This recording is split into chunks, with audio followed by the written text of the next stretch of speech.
All right, guys, the big day, March 3rd. It's here. It's came and went, and nothing happened. Weird. Now, I'm going to switch things up a little bit because you're probably expecting me to be hypercritical, as I have been. I've been hypercritical, and I'll admit that. I'm a man enough to admit it. I've been super, super critical of these people, these hypers, these promoters of this big day. Something's brewing. I can feel it. It's coming. It's coming. The Moaz is coming. But I'm not here to say told you so or anything like that.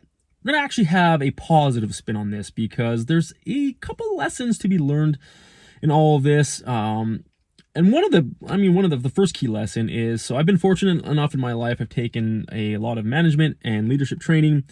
And out of all of that training I've taken, the key takeaway I could sum up is this.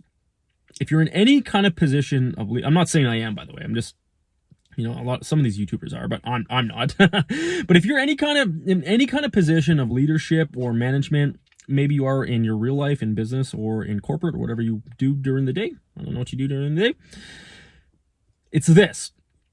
Whenever something happens, so if a crisis happens or an event or a conflict, so there's conflict resolution, what true leaders and true management professionals do is they don't try to find fault, they try to find facts. So it's not about fault finding, it's about fact finding. It's not about pointing the finger at somebody, it's about finding and figuring out what actually happened, what are the facts, how did this happen, and how do we become better to avoid this in the future. So I'm not here to point fingers, I'm not here to gloat and say, hey, I called this, I knew nothing was going to happen. That's not about this at all. So when it comes to fact finding, I'll leave it with, I'm not going to leave, and I've done the video, but I'll leave this topic and this point on this is that the facts are the facts. We know where we're at with retail ownership. We know roughly and approximately where we're at with short interest, and we can guess all we want about catalysts, but nobody truly knows, which leads me into the next point. And this is a huge lesson, one that I've learned very much the hard way, one that's cost me a lot of money still costs me money today, but I lost a lot of money in my early 20s specifically learning this lesson. And that is that stock market and events are not predictable. We like to think as humans that they are predictable and they're logical and we can figure it out and we can, not rig the system, but we can beat the system, we can beat the game. Excuse me, but it's not the case, especially in the stock market. The stock market is very highly unpredictable. And as humans, I don't blame them for wanting to think that they can figure it out and think that there's a logical way around things. I mean, I'm one of those people. I'm very much a green, so if you ever done a personality test, I always come up green, green, green, just very analytical, very data driven. I need facts. Probably why, with a lot of things, even like with religion, I've always struggled with that in my life. Because I believe there's something. I just don't know what I believe. I don't know if, because I need proof, right? That's basically what I'm trying to say. So let's not get into religion. That's a totally different topic. But with humans in the stock market and things being logical and predictable, I get it. And I'm really going to nerd out here. Because the cerebrum, which is basically the frontal lobe of your brain, there is a big part of it called the neocortex, which is basically half your brain mass. And the neocortex of your brain is basically in charge of all logical decision making and judgment and things like that. So it's like the problem solver of the brain. And we humans think that we are very, very logical in our decisions and we make everything, we rationalize everything with logic and then we get excited later. But a lot of research, I'm going to get really nerdy here, a lot of research shows it's actually the opposite. The amygdala, a little part of your brain that's in charge of your emotions, has a big part of your decisions. In fact, a lot of people think it has almost everything to do with your emotions, right? Because what humans really truly do is they make decisions emotionally first and then they rationalize with logic later. And this study has been proven because people who have what's the word I'm looking for, sustained serious damage to their amygdala, whether it's through a car accident or whatever, some kind of brain trauma event, specifically the amygdala, they put these people in problem-solving situations and they essentially were not able to make a decision. Like very, very simple things like what they should wear, what they should eat. They weren't able to make a decision because they had lost that part of their brain that controls their emotions, the amygdala first. So it's kind of been proven that humans make decisions emotionally first and then rationalize with logic later. So let's wrap it up. What am I basically getting at here? My point is, we always try to predict these things. We always try to have some sort of logic to them.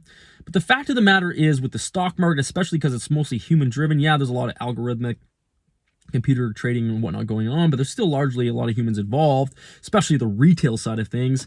It's mostly random and mostly unpredictable. Like, guys, like, I have tried so hard in my life to understand, and I still continue to do so, trying to understand how markets work and how economies and micro and macroeconomics and all these events, job datas and unemployment rates and interest rates and GDP growth, this and all these things. And here's kind of the key takeaway is, just when you think you have it all figured out, you still have no idea. Because again, a lot of this stuff is unpredictable. Like, look at what's going on right now. I mean, me being me, very logical, very data driven, very like black and white.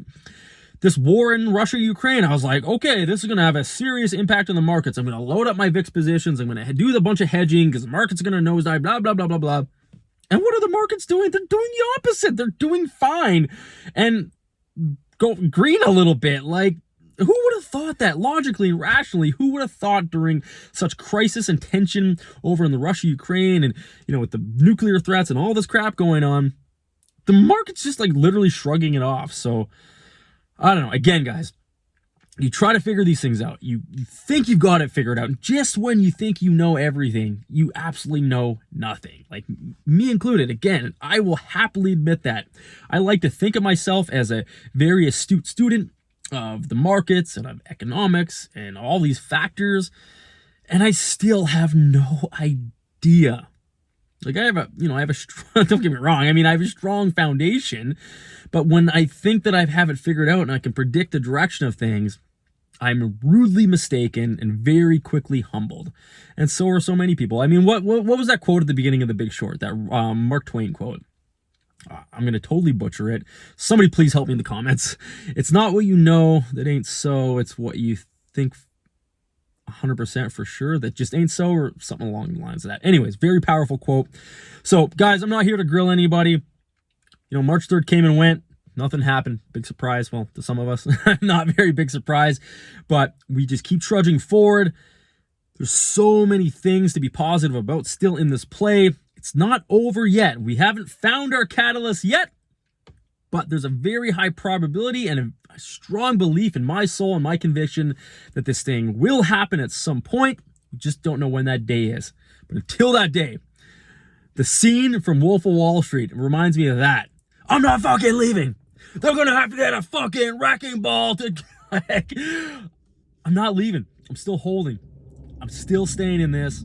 I still believe that there's a strong probability this could happen, and I'm going to see it through thick or thin. I ain't selling a single fucking share. I'm still continuing to buy and add to my position because it's such an incredible opportunity. Like, at this point, it's fucking all or nothing, baby. I came into this play very fundamentally driven. I was like, they could maybe, I don't really am skeptical because I'm naturally skeptical. I'm past that point. I'm way past that point. I think there is a very strong probability this thing could happen, and I'm fucking super excited about it. But I'm not getting too excited. I'm waiting, I'm holding. We'll see what happens. See you next video. Peace.